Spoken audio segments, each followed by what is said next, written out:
Welcome to Farm Fresh Food Boxes, Session 3 of the short course. And this is Session 3 of a 3-part short course. So welcome to the last time we're getting together as part of this short course. These logistics you've seen before, which is in the beginning, you're muted. At any point, feel free to chime in using the chat box, or you can raise your hand, or we practiced this last time, you can unmute yourself and jump in with questions and comments. There'll be specific times, especially when our presenters will want to check in with you, and then you have the choice of typing into the chat or just unmuting yourself and chiming in. For some people, we found last time that it worked better if they were calling in. So if you feel like you're having a hard time speaking through your computer, you can leave your computer set up and then dial in. And if you have questions about how to do that, just type into the chat and we'll send you a response there. By now, hopefully all of you have a copy of the toolkit. If not, put your email in the chat box and we'll send you the link or PDF. I'll mention that, like the other times we got together, we're recording this, and the recording will be on the short course shared Google Drive, as well as on the Farm Fresh Food Box website. Could I get the next slide? This is our project team. We're all here on the call today, and you'll once again hear from Hans and Diane, who you've met before, and Julia from UC Cooperative Extension, University of California Cooperative Extension, will play a large role and will introduce herself at the beginning of her section. And I should mention I'm Lisa Chase from University of Vermont Extension. Can we have the next slide? Here's the schedule for today. We're going to jump pretty well. First, now that you've heard about us, we're going to check in with you about your homework and who's here with us today. And then Julia's going to lead the session on Marketing 101 for Farm Fresh Food Boxes. And then we'll hear from all 3 states, California, Washington, and Vermont, about planning for problems and contingencies. And this is based on our experience with the pilot over the past few years. We want to spend a little time talking about next steps. We have some ideas about what might be helpful for you, but we want to hear what you're planning, and we also want to hear from you how we can support you through this season. So as we're working through stuff today, keep that in mind, because we'll circle back to that at the very end. And then, like with the other short course sessions when we've got together, we'll end with a pop-up poll, I should say. Not a quiz, just a poll. Nothing, just kind of checking in to see how things are working for you. And in 2 weeks, we'll also check back in by email with an online questionnaire asking how things are going and how this worked out for you. You've all been contacted by Weiwei through emails, and similarly, she'll follow up again after this short course. Here's a reminder about the assignment from the last time we got together. And now, can we go to the next slide? And now we want to check in about how it went. We've got 3 questions for you. You should see the short course. You should see the poll right in front of you. And if you wouldn't mind taking a moment to answer whether you were able to join us last time, what your role is, farmer, retailer, extension agent, service provider, other, and again, how the assignment went in terms of making an outline for logistics. And I'll remind everyone that this is confidential. We can't tell who's answering. Weiwei, I'll leave it up to you to publish the results when you feel that most people have filled it out.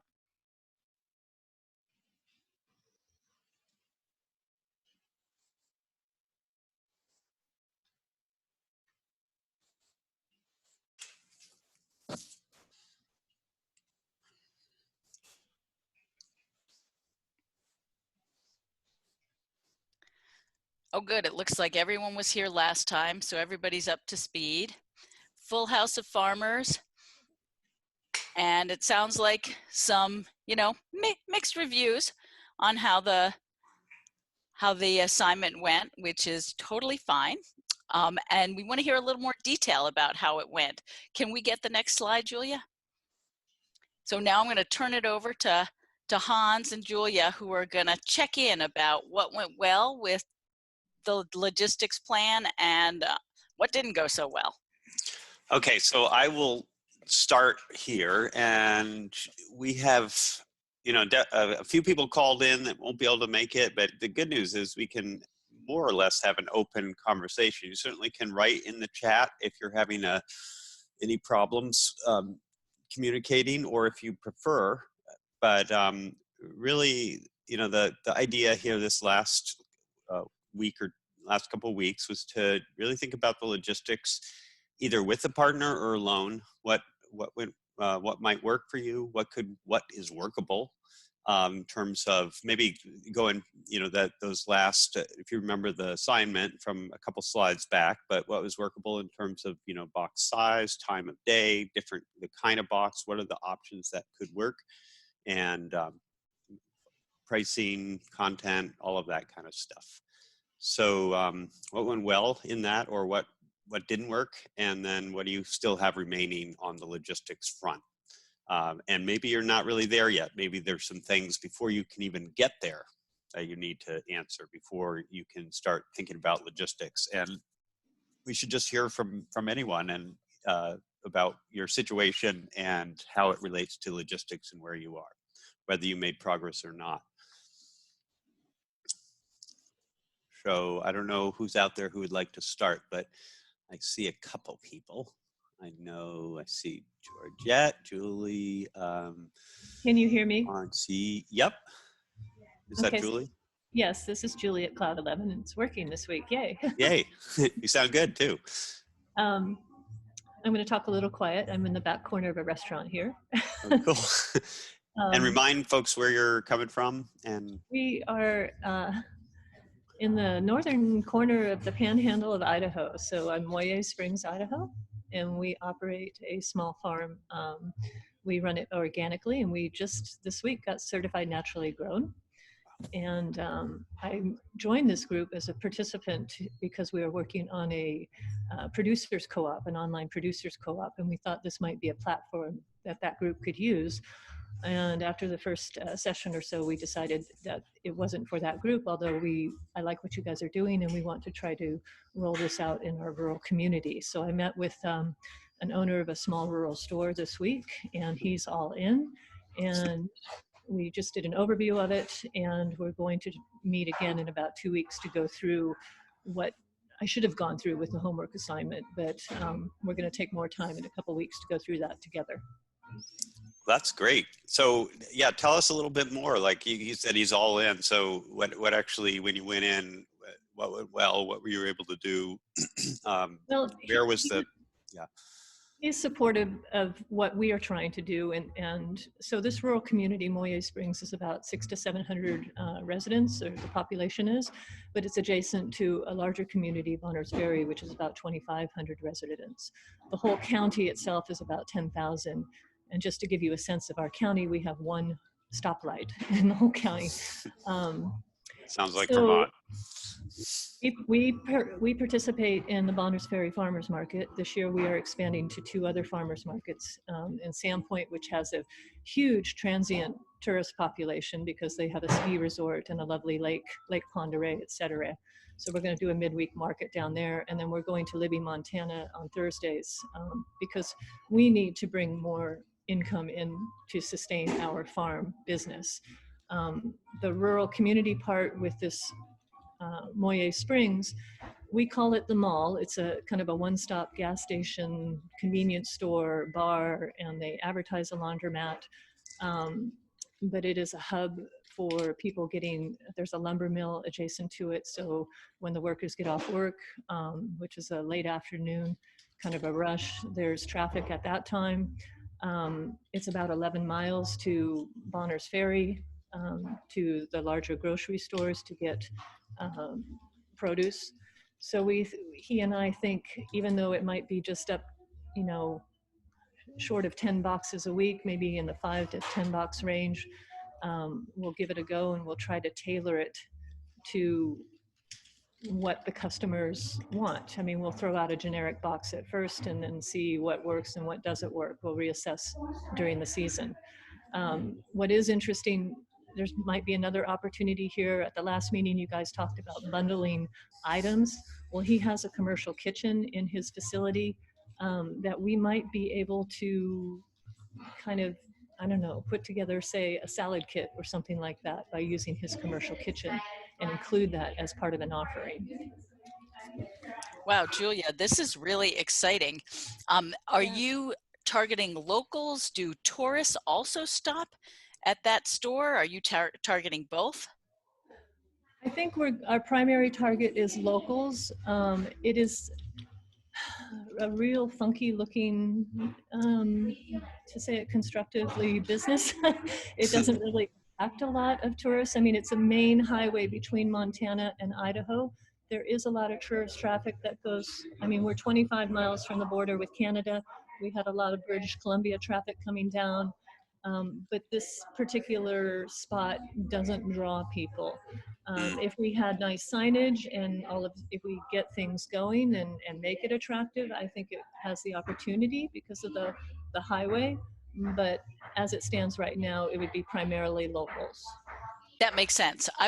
What made me ask is I was actually hearing about a program in a different state, not one of the ones represented here, where they were doing something similar, and it was in a beach area in North Carolina, and they ended up teaming up with the real estate companies that, you know, I guess weekly, I think Saturday's a big changeover day, and people would all show up at the real estate office to pick up their key, and they started providing information, teaming up with some farms and providing information in advance.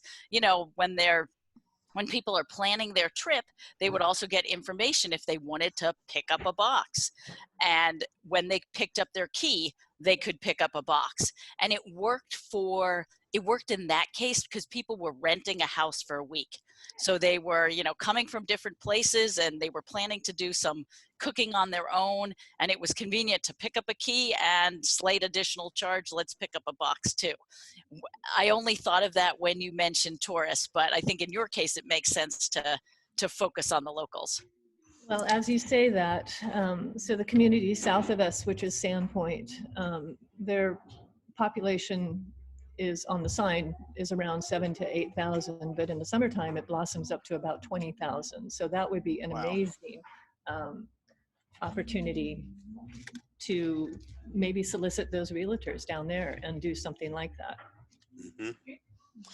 And that's great.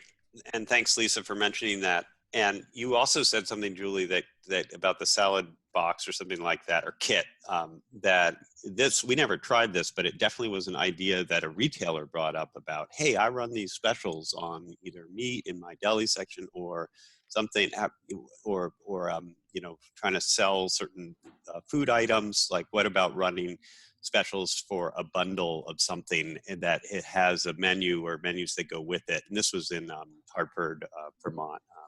And one of the retailer up there, Dan and Witt's, a bigger store, and they didn't get it together to do it, but he was convinced it would work well. And the cool thing about that is that then you get a lot of buy-in from the retailer, right? They want to sell something, and they can offer that with it.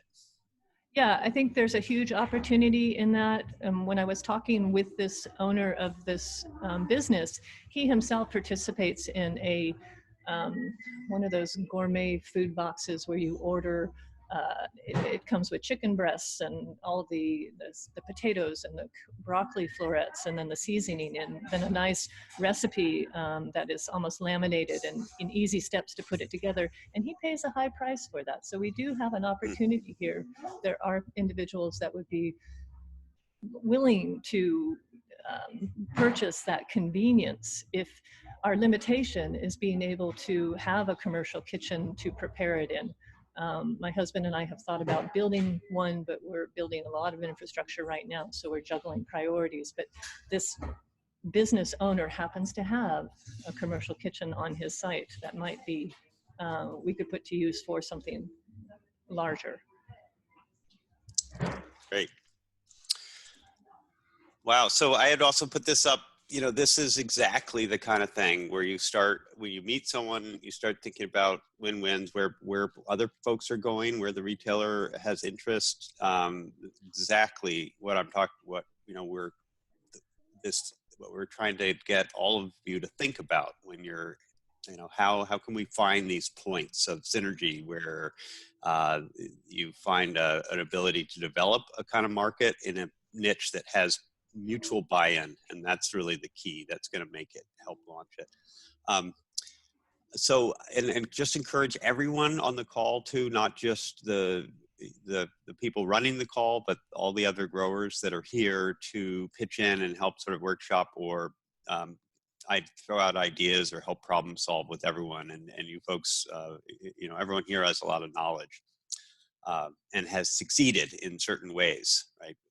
I know that Paula Barnes, I know you've done a lot with something that's very successful, which is similar. And how does that feed in those ideas to other people's situations, that kind of stuff?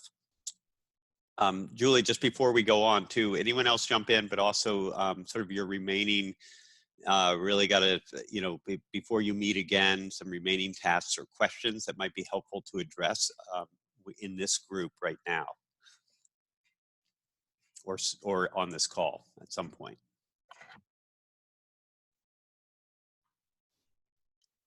And Julie, you're muted if you respond. Yep, Oh, sorry, I'm struggling with the technology here. Was there, I'm sorry, part of that was you're asking me if there was anything else that.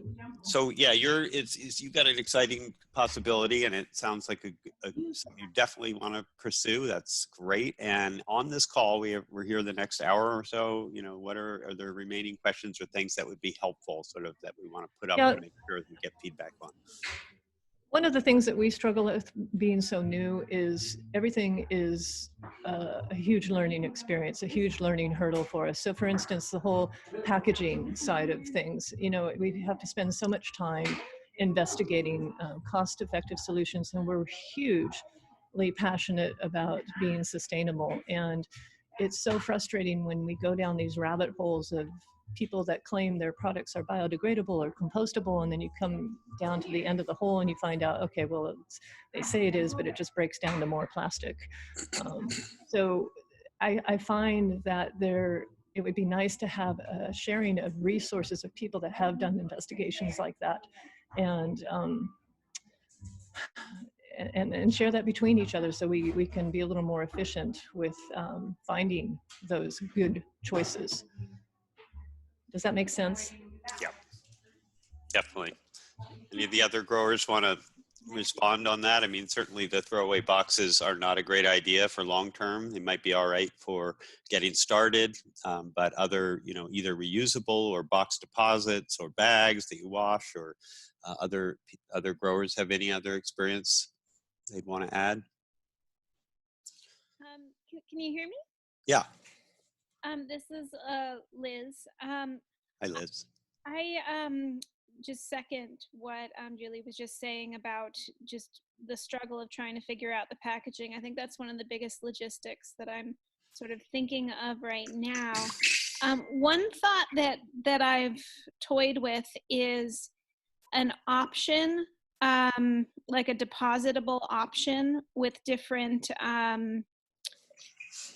items, such as even to put the greens, for example, in like a reusable Tupperware, maybe even a glass Tupperware or something, where they pay a deposit for it and can return it, but have that be like a zero waste option, because you're always going to have some people who won't go for it because they, you know, won't be back, or, you know, they're only around for a little while, or whatever else. But I don't think that precludes at least having an option that uses more sort of high quality things for folks who are willing to return it. And then, I mean, I was toying with some sort of like For one use, I was toying with some sort of slightly heavier duty paper bag, maybe with like a BPI certified compostable film for any wetter veggies. But I mean, those are just ideas that are coming to mind. I'm also still trying to figure that out. But just some thoughts. That's great, Liz. I've seen that deposit option work well before. And the other thing about the deposit, besides being, you know, an ecologically friendly zero waste option, is it also, you get some customer buy-in as well and commitment. So if someone's going to commit to paying a deposit, it's almost like putting some money up front. They're putting some money, some skin in the game, so to speak, and that helps with the loyalty. Mm-hmm. Yeah, that's a good point. Can you hear me? This is Yep. Julie again. We did a pilot CSA the last 2 years to work out some of these details. And one of the things, because it was small, we were able to invest in some cheap ice chests, and with the idea that the customer returns them. But we found that, yes, it would be a good idea to have a deposit, because people don't have a skin in the game to take care of the box unless they have a deposit on it. And they worked all right, but they were a little expensive. But that's a great suggestion. Great. Can we hear from other folks? I know, Liz, you just spoke up. And we also have, looks like Paula and Georgette, and just about how it went this last week or last couple of weeks, or where you've been. What's your status at this point? Who else do we have? Hi, Hans, it's Paula. Hi, Paula. This is going well for us. I mean, it's direct sales for us, because we don't have anybody to partner with, but people are coming. We've gained 10 brand new customers, and the average, I would say, is 5 boxes every week. So you're doing it now? We're doing it now. We're doing it with root crops. And you've advertised just along the road? Or I advertised on our Facebook page, nice. on our business page. What did you call it again? Root crop boxes. Nice. So they order weekly, pick up on Saturday, order by Wednesday, pick up on Saturday. And they've bought other items while they're here, so that's helped us as well. That's great. Do they, just wondering, do they tend to be tried and true customers that you already know, or are you getting some new people in? Some of them are, regular customers, but since we started this in mid-January, we've gained 10 brand new customers that had never been here before. That's what we like to hear. Good job, Paula. For your farm and for the cause. Yeah, the response has been good. They're really happy with this. That's great. And so are there any stores or other outputs sort of that you normally go by that you could advertise something like this to increase your reach? I could put posters up in town, I suppose, at the other little stores or what have you, but word of mouth, people have passed this along. Those that are on Facebook, relatives has shared it. So that's bringing the new customers in as well. Mm-hmm. That's great. And I mean, the benefit, working with retailers is always a new idea, but the benefit of doing it direct from your farm is you don't have to do the deliveries. Yeah, that's a good thing. And also, you're the one who gets the extra sales as right. opposed to the That's retailer right. being the one. So, I mean, as we've mentioned all along, this, the concept of farm fresh food boxes, we're calling it a model because, it's a concept, it's meant to be adapted for each specific situation. And it's great to hear that you've adapted it in ways that seem to work for you. So there's another little piece to this that we did, because it isn't just root crops that they get in the box. So we're exposing them to other Vermont products that we carry at our farm. So we've kind of used it to introduce them to other Vermont products besides our root crops. And products that you're growing or off-farm products? They're off-farm products. Mhm. So there's cheese from a local creamery. We do include a meat, locally grown beef or Vermont grown chicken. It's all Vermont products that, we can't do or don't want to do. Right. But we include those in the box with our own root crops. And is it an option to add them, or is it a, this is the box and that's what they get? No, they can pick and choose what they like, what they would like in their box. So they get to choose. We have hens, so we do have fresh eggs. So they get a dozen fresh eggs as well in their box. And Nice. is So it they a get to choose.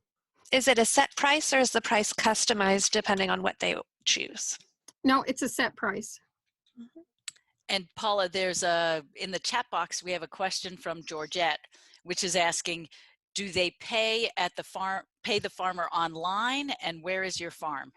So they pay us when they pick up their box. So we take cash, check, credit card. And so we don't have online payment. And we're located in Orwell, Vermont. And Orwell's a small town. So for those of you who don't know, what's the population? I think the population is right around 1,000 or something like that. Pretty small. Yeah. So Julie, over in Idaho, you guys are in similar kinds of rural communities in some ways. And Paula, would you mind sharing the price of the box? So we charge $25 for the box. If they want an added dessert, because we do that too, it's an extra $5. Most people take the dessert too. People are willing to pay $5 for dessert, but not always $5 for root vegetables. So that's a good way to sort of upsell things. Yeah. Great. Exactly. Well, I think we have time for one more person to share.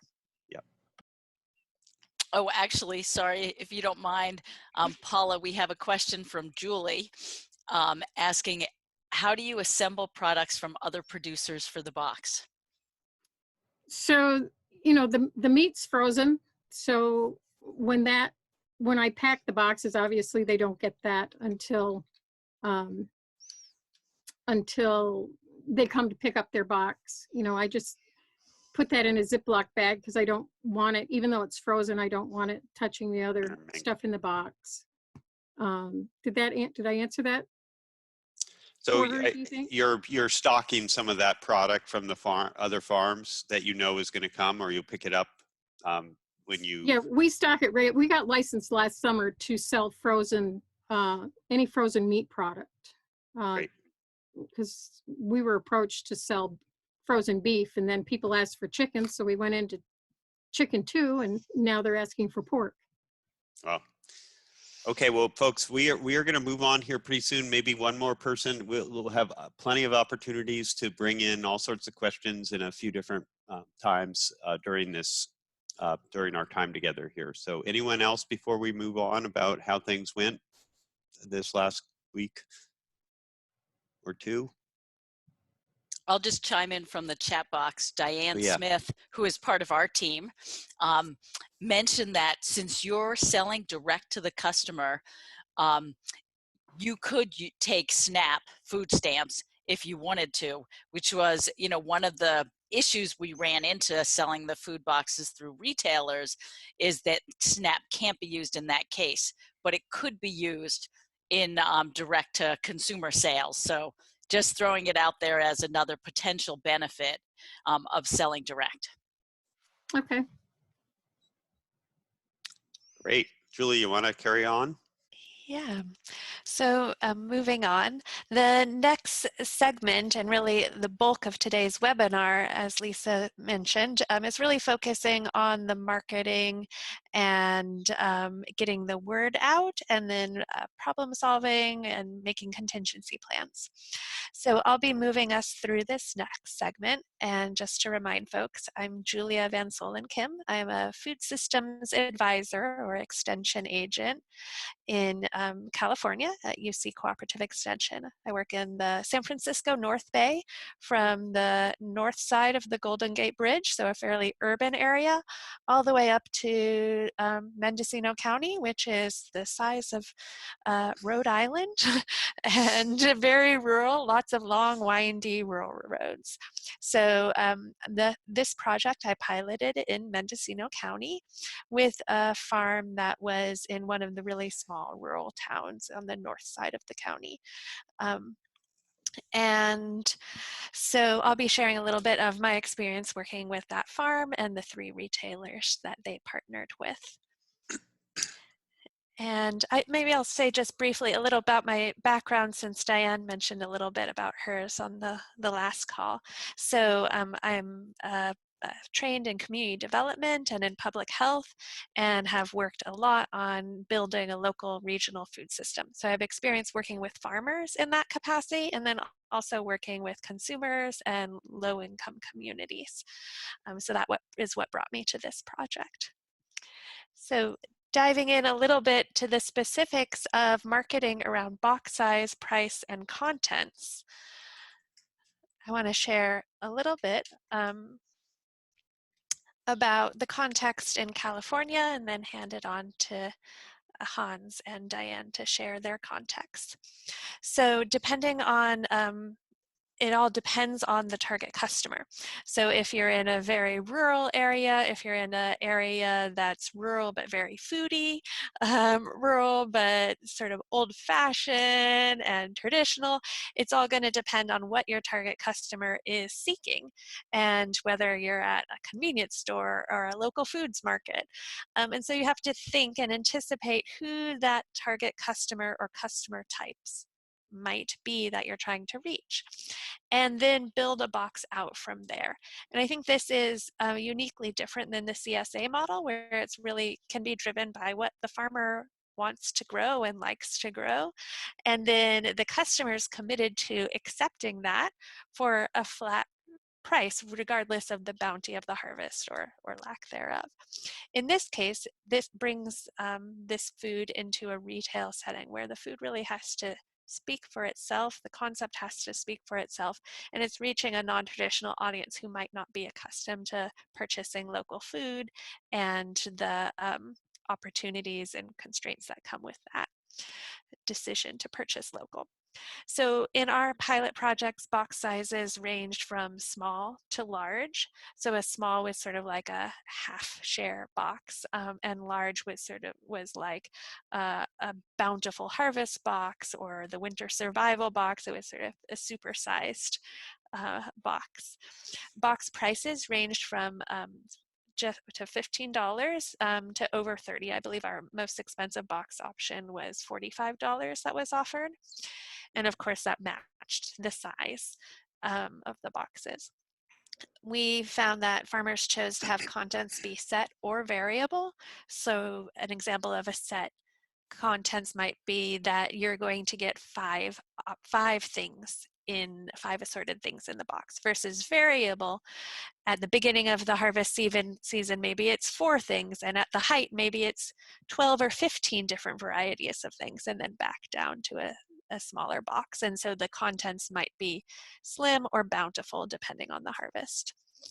And then we talked a little bit on last call when Diane was leading around the different types of boxes that people were exploring and brainstorming. And so just to recap there, we talked about veggie only boxes, mixed produce with fruits and vegetables, flowers and herbs, including eggs, which is a very popular option, meat and cheese, a summer bounty box, a winter survival box, a juicing box, all different kinds of ideas. Really, the sky's the limits here. So to tell a little bit about what happened specifically in California, The farm that I worked with, they were a really traditional CSA farm. They have over 30 years experience running a CSA that was selling to the San Francisco Bay Area. And then as they're scaling back, looking towards retirement, they moved their sales more local to their home county. But they still wanted to really have the opportunity to reach all of their community, not just their CSA members. And so they wanted to start with a customer that was CSA interested, but not ready to commit. So this is someone who probably shops once in a while at the farmer's market when it's convenient for them, or chooses local food at the grocery store when it's an option. And might buy a CSA box, but wasn't ready for that big price tag or that whole season commitment. So that was their target customer. They decided to have their box size be that classic wax box, produce box, but that it would be filled either abundantly or more sparsely depending on their harvest. So the contents increased and decreased throughout the season. What's pictured is the box sort of at the height of the season. So you can see there's a good amount of corn in there. There's popular things that most consumers like cherry tomatoes and bell peppers. There's melons. That was the only fruit the farm provided. And then there's more unusual things like different kinds of Asian eggplants, or earlier in the season, Asian greens that more customers might not be familiar with. And the focus was really on vegetables, although there was a little bit of fruit. So this is an example of a California box, and I want to hand it over to Diane to share what a box looked like to Hans, what a box looked like in Vermont. Thank you. And I'm not muted. We did have some, variable boxes. I thought I would give this one as an example in Brattleboro, Vermont, from Full Plate Farm. It was an interesting little rinky-dink sort of neighborhood store that really their customer came from walking distance. They did not drive, and there wasn't. These are coming to get creamies on the side of the road, and just a sort of little city urban but suburban neighborhood. So they used the direct mailing right in that region, and the 1 1/9 boxes were part of the grant. And they did a $25 box with 5 veggies. Semi-flexible, so they had a Google sheet online, and you could choose from different subgroups and place the order, and then the payment was at the store. And they also did targeted frequent buyers with a 10% discount for commitment to 10 boxes. And there was a discounting thing, so you could kind of pay as you went along, but it was you paid some upfront as well. So that's the way it was, and you can see that there was tried a variable between some salad stuff, some cooking stuff like the parsnips, and then the radishes and Hakurei turnip. Those were just edibles, and the cooking green onions in this case, but it varied quite a bit throughout the season. So that was an example. Washington.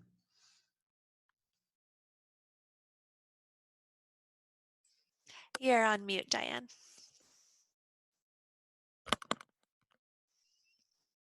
Mm-hmm.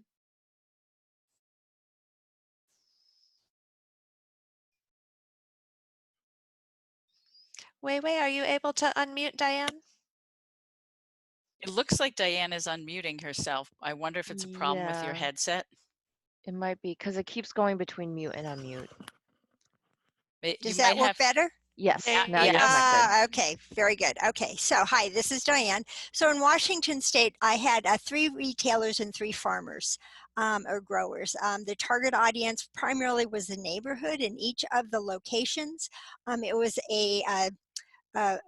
about maybe 8 miles from the nearest grocery store, so that's kind of the neighborhood. It's kind of a rural a stop sign in the road, and the community members would gather at this, either at the store or we had a rural grocery store, a bakery, and a taqueria. So those were the 3 locations. The box sizes, we actually had 3. One was a half bushel, about a 3/4 bushel, and then a full bushel box size. One of our farmers further out, she's about 45 minutes outside of the main population area in Skagit County.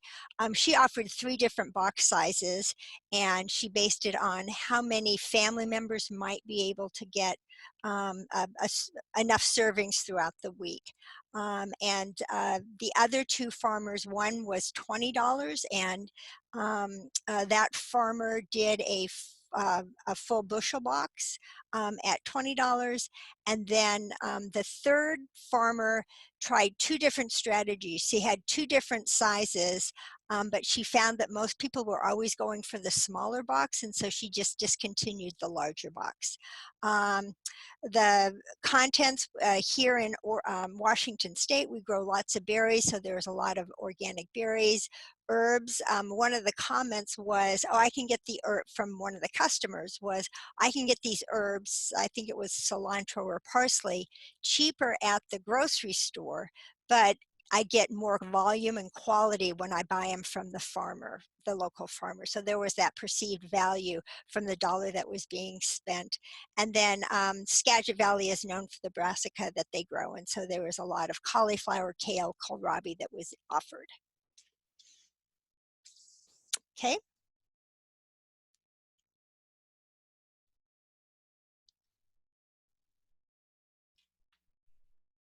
Julia, you're on mute. There we go. So thank you, Diane, and thank you, Hans, for sharing. And I realized I didn't expand on who the customer audience was beyond that they were CSA curious. So all the customers in California were rural customers. It's like I said, Mendocino County is a rural county as a whole. Even in the main city, Ukiah, the county seat, it's still a rural community. So we worked with 2 stores in Ukiah in that town, and one was a stop and go convenience market, liquor market, gas station, taqueria, sort of all things at the edge of town. So it was real busy pass through for people coming and going to work, but also nothing around, no other food options. And people would stop to get some beer, get some gas, get some something sweet on their way home or during their lunch break, and would order boxes there. And interestingly, a lot of the neighbors would bring fresh produce to the store owner, and the store owners were son and mother team, and the mother would make fresh food behind the counter. So there was a real commitment to serving the community and a real commitment to fresh, although on the shelves was primarily junk food and alcohol, cigarettes, lottery tickets, things like that. And so I think that's a really good example of looking beyond the face value of a retail location. And you might think, oh, what does local food have to do with lottery tickets and cigarettes and alcohol? But it's really that these convenience stores are community gathering places, and that the retailers are there to serve their community. So that's one example. The other store was a local foods only store in Ukiah. So the store owner was also the farmer's market manager, and therefore had a very deep commitment to local food and to local produce in particular. However, he at his local food store didn't have the capacity to stock local produce. So it was all shelf stable local foods. And so this box program really enabled him to stock local produce. And then the third store was a health foods store up in a really rural, small town in the north of Mendocino County, very isolated. And there was a full service grocery store very close by, but I think people were really looking for greater access to fresh local food that wasn't offered in the grocery store. So that's a little about the customers and where the boxes were located in California. So we wanted to take a little while to discuss and have people unmute themselves or write in the chat box based on who you're envisioning as your target customer or customers, what type, size, price point, contents, and packaging are you considering if you were to launch this? The other thing I would just want to mention too, before people, to open up the conversation, is that the target customer may be rural. I think they can also be classified by where they live, but also by what they're doing.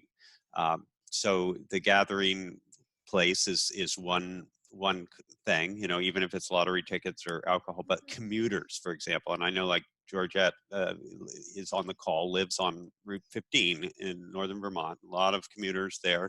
There's a lot of cars going by. They're upwardly mobile people that don't have a lot of time, and they might probably be interested in local food. So, like, how do you connect with that? Because there's some potential there, that kind of thing. So just to think out of the box, not only about where the people are and maybe their price range, but also what they're doing and how that might inform the kind of box size, price, content.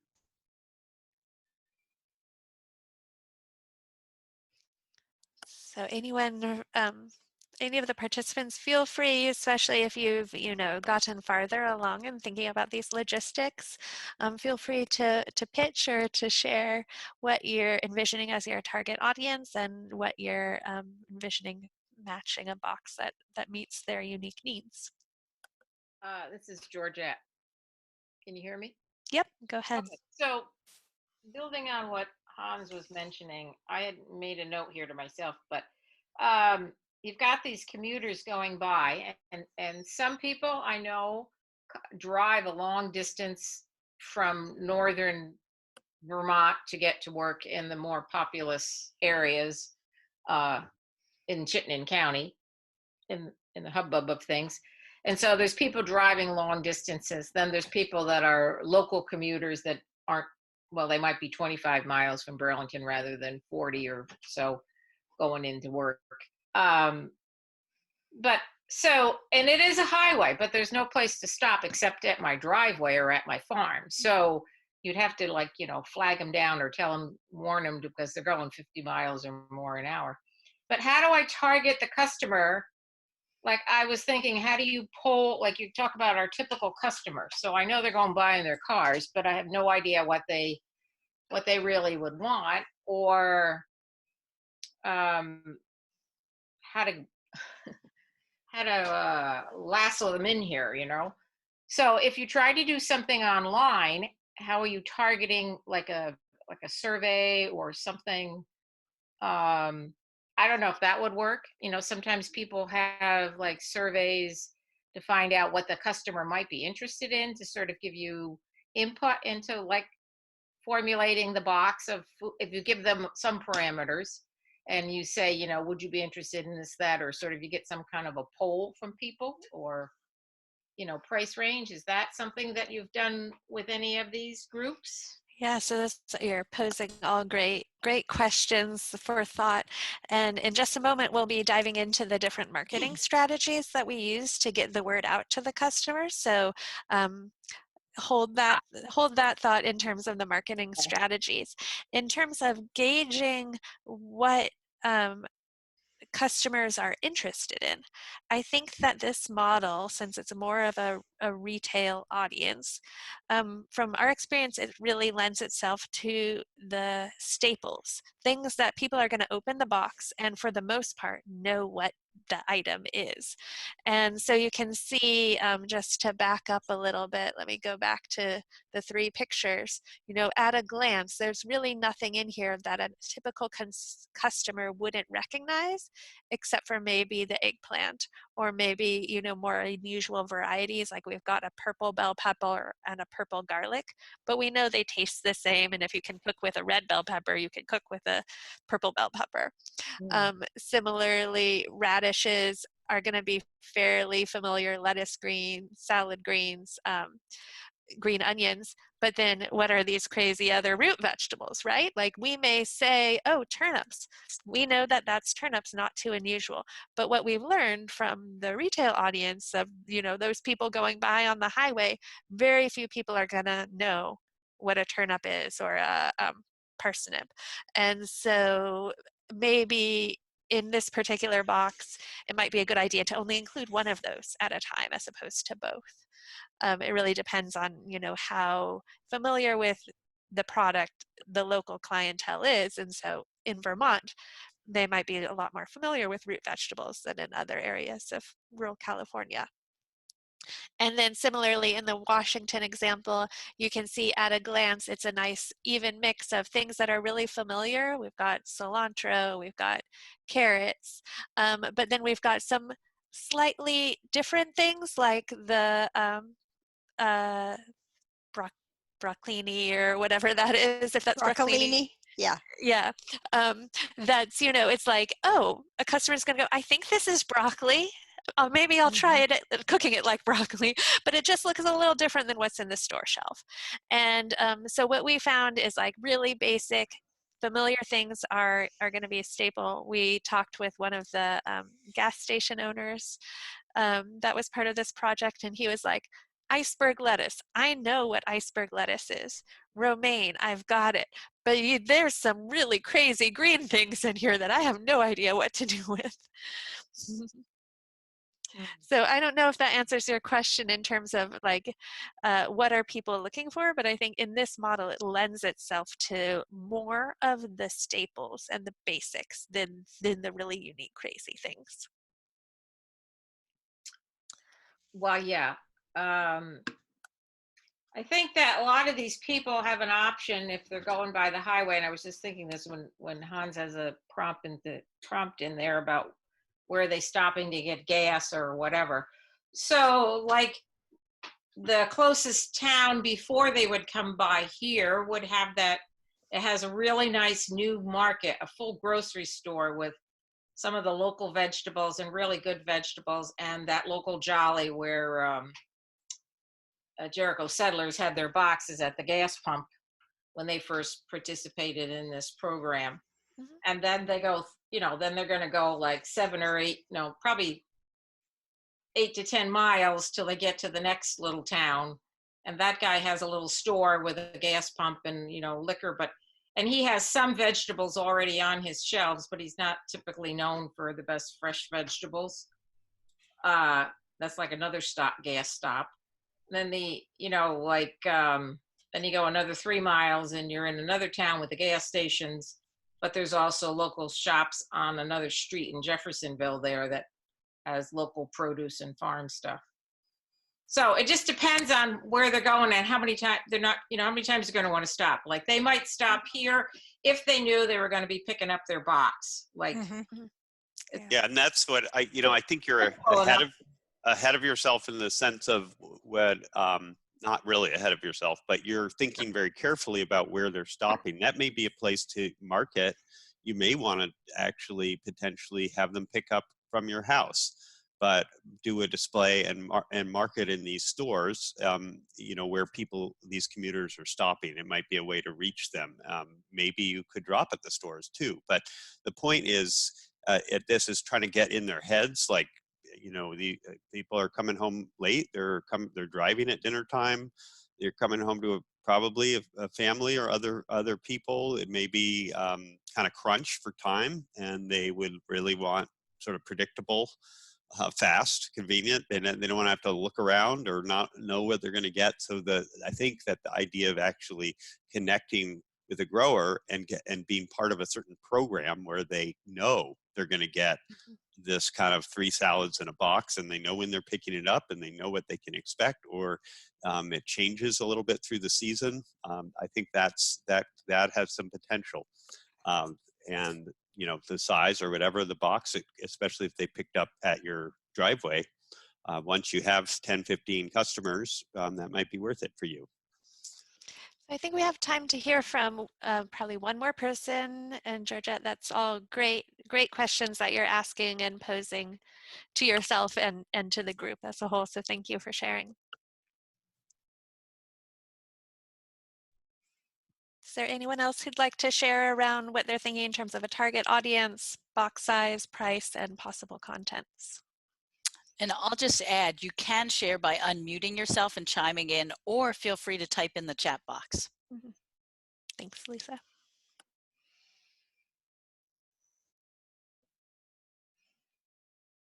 Okay, well, I think we're going to go ahead and move on, and feel free to chime in later as it comes up and comes to you. So the next segment is on marketing and customer recruitment. And oops, really, the sky's the limits here. It's an opportunity to get really creative and to have a lot of fun. But there's also some really important considerations when you're thinking about marketing and recruiting customers. And as we discussed on the second webinar, there's sort of two parts to marketing this project. There's marketing it to the retailers, to the store owners in the first place, to get your foot into a retail location, if that's the route you're choosing to go. And then once in the retail location, there's marketing to the end customer, to the consumer. And so we wanted to try and hold both of those in mind as we talk about marketing and recruitment strategies. So considerations to think about before launching into or as you develop your marketing plan. The first is, how much time do you have? And the benefit between you know, sure, you can flyer every single neighborhood in your town, every single house in your town, but do you have the time? Or is that time that you need to spend growing the food? 1,000 flyers, posters, mailers, Facebook advertising. So again, sky's the limit here. Really, what fits you, your style. To do it your homey look, you're paying your product and who and this in which your marketing material, and it's just fine to and could extra people materials out. These materials I'm using PowerPoint, we didn't have fancy software, you know, homemade materials. So if a customer comes to Texas, then they'd get 20% off, and they paid, if I'm remembering correctly, Hans, you might want to jump in. They paid up front, and then every time they picked up a box, they got that worked. That's right. It was $25 box. They get a $20, and they pay $10 rate. Basically, they realize their discount through the season through the 10 boxes. Great, thank you, Hans. The next example is one that I did in California, in Mendocino County. We did mailers in the zip code surrounding each of the 3 retailers. So there's a mailing service called Every Door Direct, which is a fairly low-cost way of doing flyer mailing without addresses. It just gets sent out to all of the addresses within sub zip code that you choose, or you can do like a radius around a geographic location. So we did a radius of the postal routes around each of the retailers. And so it took a little while to figure out how to get this emblem and how to mock it up, but we ended up being really happy with the product and thought it conveyed, you know, the steps of what is a farm box, why buy a farm box, a little bit of the values, where can I get it, and how much does it cost, and then a little blurb about the farm itself. Also, I should say the retailers were really happy with this because it's free marketing for them. And so in making the case about what's in it for a retailer, the ability for you as a farmer to be also marketing the retailer's location to the retailer's community can be a great value add. Even if you're not sure how many boxes are going to be sold and whether you're going to be bringing in foot traffic, that can be something that you can say, you know, our flyers are going to be co-branded in your logo and your name's going to be getting out there too. And then the last example we wanted to share were those gas pump toppers. So in a gas station, typically it's going to be any kind of, you know, marketing for any kind of non-local product, but I think we've all can say we've never seen local products marketed at the gas station until this. So this is Jolly and Jericho Settlers Farm marketing their boxes, which were sold inside.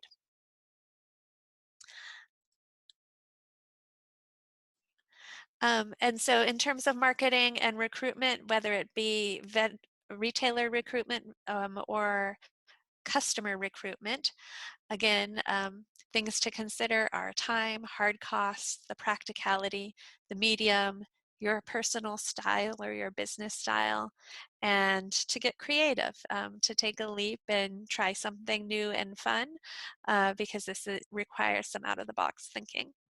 So we have a little bit of time to discuss what else do you need to have from us to help recruit potential retail partners and to help make your pitch to a retailer.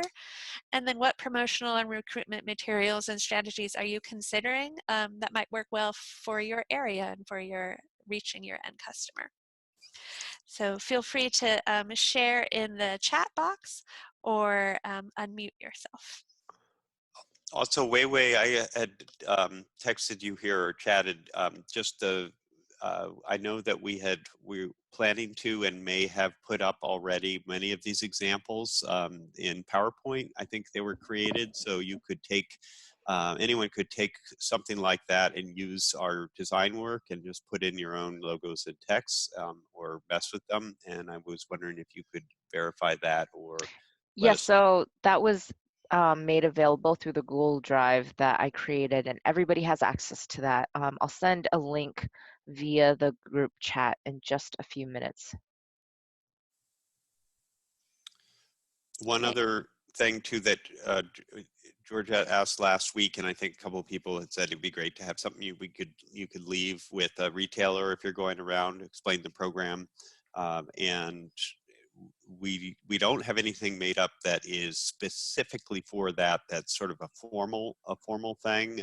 However, I do think that many of these flyers or sell sheets or postcards are a great thing to print out, and you can say this is a program I've and this is the kind of thing they've done, and you can show them, and these things will really quickly show what the program is.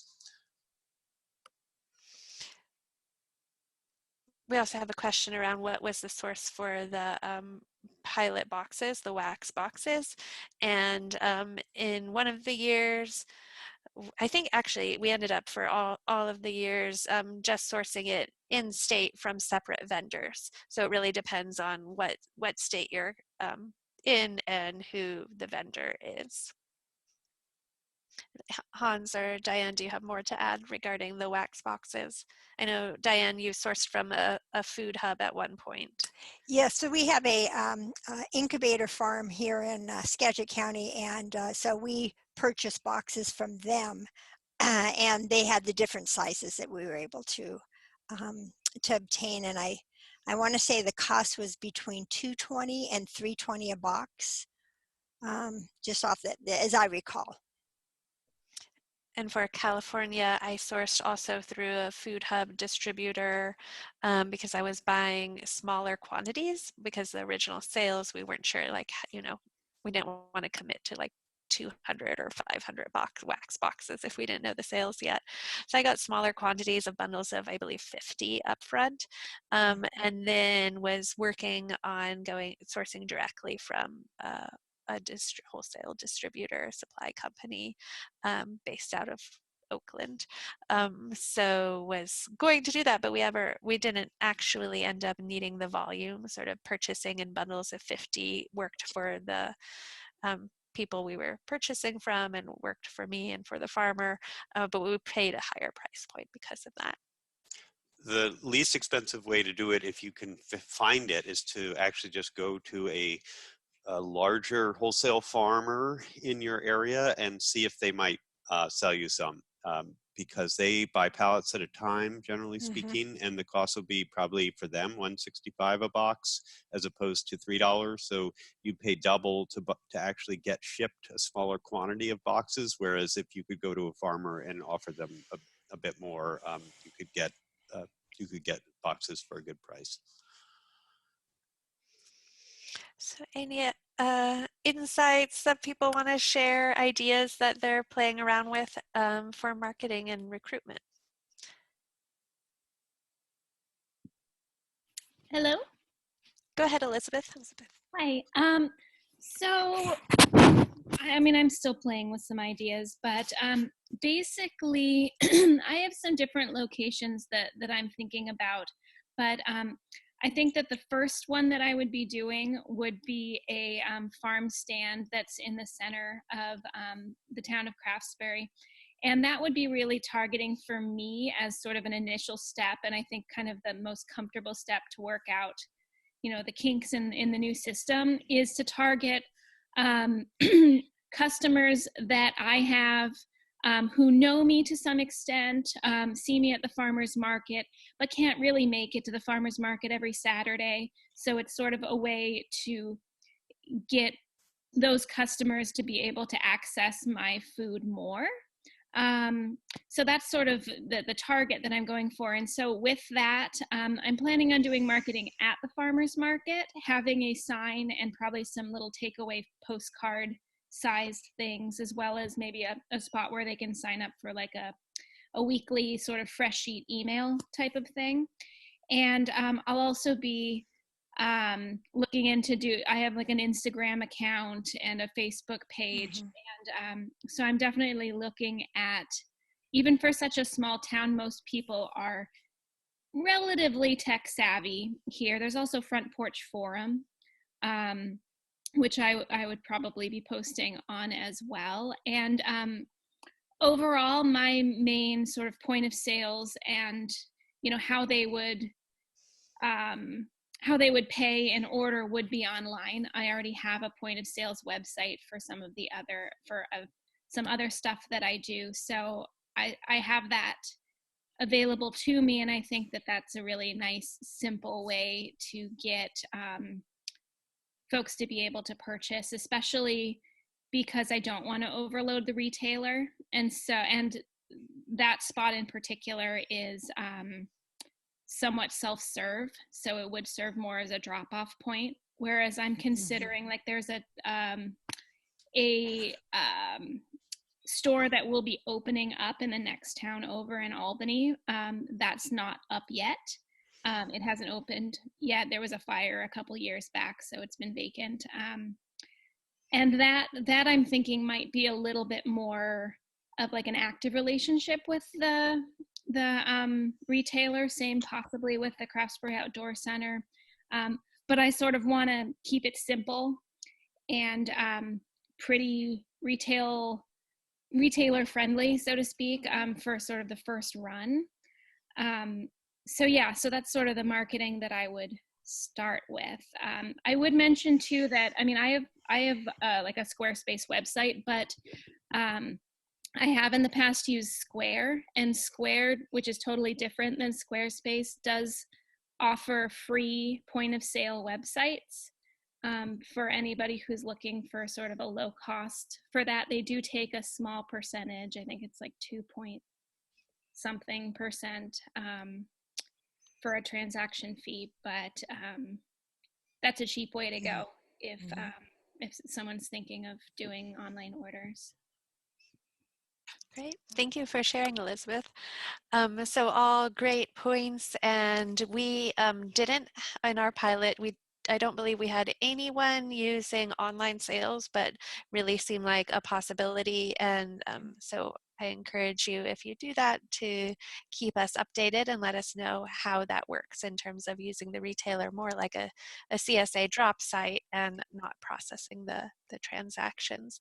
I also think it's a great, easy way to pitch it to a retailer because there's not a lot of labor for them.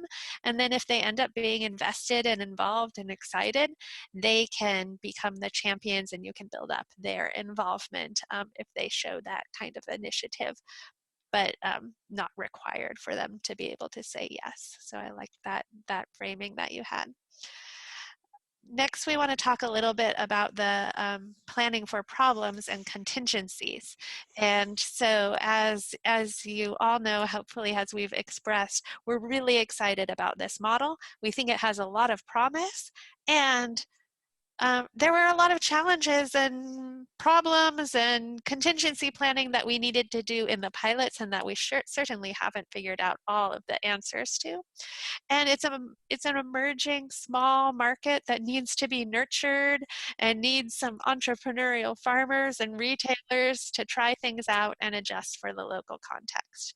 So in knowing that there will be problems, it's really good to plan ahead and to anticipate as many of those problems as possible. So we'll go state by state, and I'll start with California. So in California, there were operational challenges and there were communications challenges. If I was to put them into two buckets, so the primary buckets I would identify. So with operational challenges, it really came down to how much this program was or was not aligned with the farm businesses' existing operations. So as I mentioned, they were a long-standing CSA farm. They had their CSA operations really figured out. But it was specifically operations that centered around CSA. There was really no wholesale model or room for wholesale model and getting that product into a retail venue in their operations. So simply the idea of packing boxes was new to them. Their CSA model relied on the CSA customers packing into reusable baskets, and they had never really dealt with packing into boxes. And so that brought in a whole host of different challenges for the farmers to think through how their operation could accommodate packing the boxes. From buying the boxes to storing to packing to post-harvest handling of the produce and making decisions about what to put in the boxes and how to load them up. There were also operational challenges around the values of their operation. They held deeply and dearly those CSA values of the idea that the customer pays regardless of what the harvest is like. And so the idea of having a skimpy box or an abundant box was really something that they played around with a lot. And what do they do if those leafy greens have bug holes in them? Or what if the tomatoes should they put green tomatoes in or not? And the values that they held deeply that were really well aligned with their CSA operation didn't always translate really well for the retail context. And so there had to be a lot of thinking and problem solving around that. And then I talked a little around the logistics of how they ran their CSA program, which really didn't lend itself to packing boxes for this farm fresh food boxes model. In terms of communications with the retailer, we've ran into a few challenges that could be thought they weren't insurmountable, but we just needed to have planned ahead, and we didn't always realize it was going to be needed. So one lesson that we learned was for the retailer to respond to the farmer even when there are no orders, so that the farmer isn't sitting in the dark thinking, are there orders coming in? Are there not orders? So just a quick, simple text, 0 for the week, helps people sleep at night. Then determining if sales that's if sales were low, saying no orders. Then if sales were high, determining if there needed to be a cap.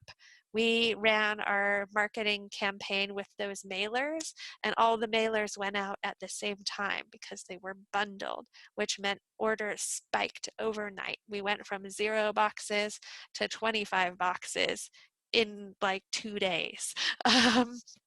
And we very quickly needed to decide, do we set a cap on orders? And if so, what that cap is, and how do we manage it across multiple retail sites? So planning for that upfront, planning for low sales and planning for high sales, I think is really important.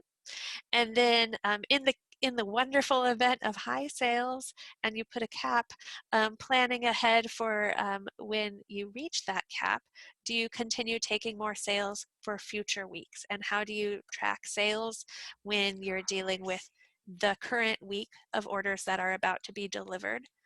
the future week of orders that are currently open and being collected, and then if a cap is reached, that third week out. So thinking of managing that complexity of who's received a box, who's paid awaiting a box, and who's paid and awaiting a box but at a future delivery date, a following delivery date. So those are a few of the lessons learned from California, and I want to hand it over to Hans to do Vermont. Great, thank you. So Vermont, you know, there are plenty of problems. We have a very enthusiastic group of growers, and you know, the main point I want to say is that I know that this market has a lot of potential, and I also know that no one is going to try anything really new. It's sort of like Murphy's Law or whatever, unless there's a real reason to do it. The people are basically going to kind of keep that on the same trajectory, and I'm talking about consumers, retailers, and growers, farmers. So lesson learned is we really have to meet people where they are to start. So, for example, retail margin was a problem. Here we were with this idea going to retailers, and a few of them really balked because they have in their head that they had to at least add a 20% margin for selling anything. But this is sort of a cultural thing, and in knowing that, they actually have a lot less stuff to do. However, the communication could really break down, and it could cause them more of a headache. So if they were sort of wary about the 20% barrier, but then they had to train staff, and it was hard to potentially communicate orders and then actually make sure that the farmer was communicated with. And the lesson learned and contingency is like we had to make everything dummy proof, figure out the way people worked, and think creatively about how to fit into that. So whether it is that the grower is going to call or stop in, or there's online transactions, a grower really wanted to do that and ended up doing it, but not in the food boxes trial. Gift cards were a really good idea. It made things a lot easier for the store at the Jolly store that is in Vermont, and then the lateral wholesale. So like the grower actually supplying the deli in the store where food boxes were sold. So they had other reasons to go there, and that really helped the retailer figure out this margin thing and make it all make sense. On the consumer side, think about, anyone here as a consumer, you have sort of a price tolerance, and you don't even know it. It's subconscious. You're going to pay this much for vegetables in general, and anything, or a block of cheese, or like, in other words, there's prices for things that you have subconsciously etched in your hard drive. And so vegetables are, people are not used to, especially in a customer going into a convenience store, spending $20, $30 on vegetables, especially when they're not expecting it, and especially when they can't see the vegetable. So that was a big thing that we had to overcome, and think about a way to overcome it. And really the contingency is that you need to figure out a way to translate very quickly the value of what you're selling to a customer. And this idea of, and this photo is kind of cool because here's an example of the problem and trying to solve it, and where it didn't exactly work. So this was a display in Vermont, right, in the store, and customers couldn't see it, and they really wanted to see it. So they brought down this display, and but the display, wilted after a little bit because the carrots had tops, and it just didn't look very good. And so samples. Is there a way of doing that? Is there a way of offering some kind of something up front, like a sample of some kind, to get people invested? Or maybe there's micro stocking. So at the peak time, you bring down a few boxes, and you set up a display, and the retailer doesn't even do it, but you do that for a while. Or including recipes or some other thing to make the consumer see, 3 salads in a box, to see the value right away, or see the meal that they can create really quickly. And then ordering size of the grower, like, is it worth it? This was a problem, again, and I think mentioned in California, preparing for if you don't get any orders. Are you going to keep doing it? How are you going to, what are the contingencies for that? And I definitely think we found this idea of figuring out a way to recruit frequent buyers. Even if you're going to get these drop-in orders, to, like a CSA, reach out to people either with some kind of a discount for a bulk commitment, some kind of a promotion, maybe online sales, something that's going to help form the habit and help you predict a little bit some minimum sizes, and that will make the first season worth it. If you can get 5 or 10 orders that you know are going to come in, that's great. And that's my from Vermont, what I would lessons learned. Great, thank you, Hans. And then Okay. briefly, Diane, we're short on time. Short time. So, well, I'm going to conclude. echo, yes, I'm going to echo what Julia and Hans said. Those are all things that we experienced here in Washington as well. And the two highlights that I wanted to focus on was the relationship with the grower and the retailer. They live in different worlds. They work in different worlds. They may know of each other based on being in the same community or seeing advertising or just driving around, but they don't really know each other. They don't know the business. They don't know the values.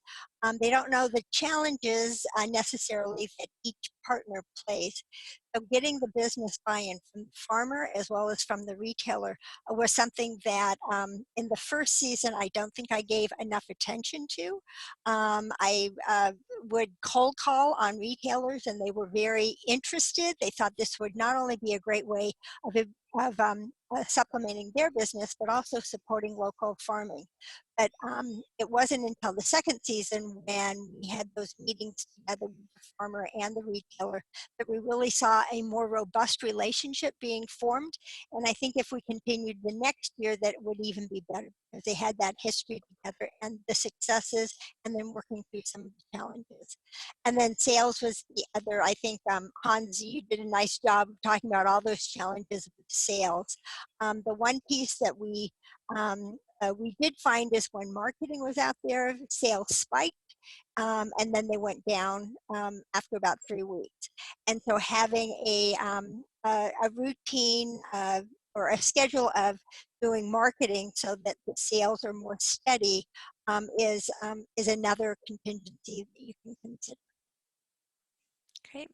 Thank you, Diane. So I'd like to hand it over to Lisa to take us through to the end of the call. Okay, we only have a few minutes left for part 3 of this 3-part short course. However, it's not the end. We're not just going to leave you high and dry, and we want to hear from you what your plans are for next steps, and also how we can continue to support you. So if you wouldn't mind, take a moment now and type into the chat box what you're thinking about for your next steps, and also what you'd like from us. I'll keep talking while you do that, and if you don't have a chance to do it now, don't worry, we'll reach out to you and we'll stay in touch. Shortly after this session ends, Weiwei is going to send out an email, as she's been doing all along. In that email will be contact information, not just for her, but also for Julia, Hans, and Diane. So feel free to reach out to any of them as well, especially if you have questions that are specific to their state, or even if you're in Idaho, it's okay. Feel free to reach out to any of them.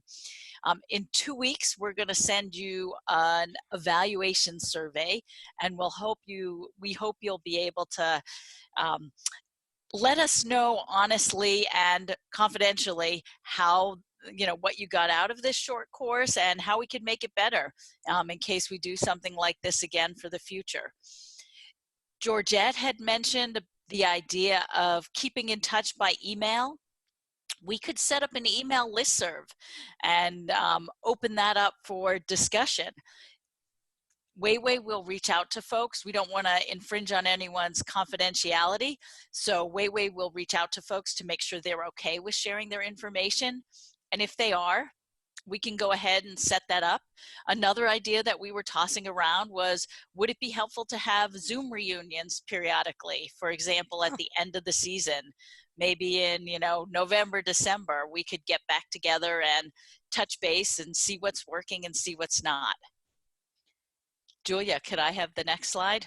Those are, I'll say, those are just some of the ideas we had, but you know, you can now or at any point let us know what would be helpful for you. And now, like we've done in the rest of our short course sessions, this is confidential, and this we're not going to share here. But please take a few minutes to answer these two questions. One is how helpful this particular session has been in helping you to develop a strategy for marketing your farm fresh food box, and also talking about the troubleshooting and developing a contingency plan based on your farm fresh food box idea. While you're taking a moment to fill that out, if you wouldn't mind, Julia, moving to the next slide. And I just want to take a moment to acknowledge the many people and places and organizations that have come together to support this project. In particular, some funding from the USDA that supported the pilots in the 3 states, Vermont, Washington, and California, as well as our universities, and most of all of you for being willing to experiment and take a risk with us. Can we have the final slide, Julia? I can see that a lot of people are, that there are some folks typing into the chat box. We appreciate that, and we'll, even though our time's just about up, we'll hang here for another minute. If you need to leave, we understand, but we'll keep this open for another couple minutes just in case anyone is still typing into the chat box. And I want to leave here with this slide on resources and contacts. When Weiwei emails you, she'll include this information, but I'll leave it here just as a reminder to reach out at any time. It's been a pleasure working with you and learning with you through this short course, and we hope you'll stay in touch and tell us how things work out. Thanks, everyone. Thank you, everyone.